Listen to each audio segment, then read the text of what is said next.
if we look at the most oft repeated advice in the Quran is ittaqullah, is to have taqwa of Allah.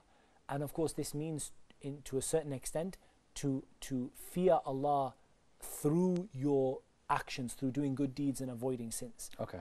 And you know, subhanAllah, this is repeated more often than any other advice in the Quran and in the Sunnah of the Messenger sallallahu alaihi wasallam.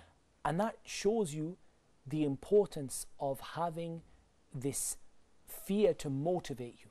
But there is a time when this fear is no longer required. And that is when the person reaches the moment of death. When the person is reaching the moment of death, you know, you're on your deathbed and you know you've made your peace, you've made your tawbah, what you can make. There is no benefit to that fear at that time, because the fear is there to motivate you to do greater actions. Right, now it's finished. At that point it's finished, and the only thing you have is hope in Allah, because of the hadith Qudusi in which the Prophet ﷺ narrated from Allah, Ana inda dhanni abdi bi, I am as my slave thinks of me. So have nothing but hope in Allah at that time, because that is a time when there is no benefit to fearing Allah. You have nothing but hope. Right, okay. But the whole of your life, that fear is there to propel you towards doing good deeds. Now it's not something that is strange.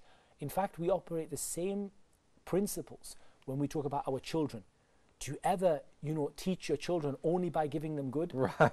You never ever teach your children just by keep on giving them sweets. Every time you do something good, I give them candies and sweets. No, of course not. Of course, good point. After a while, you realize that you have to have a balance between the threat of punishment or of something, you know, being taken away from them if they do something wrong, and the promise of reward if they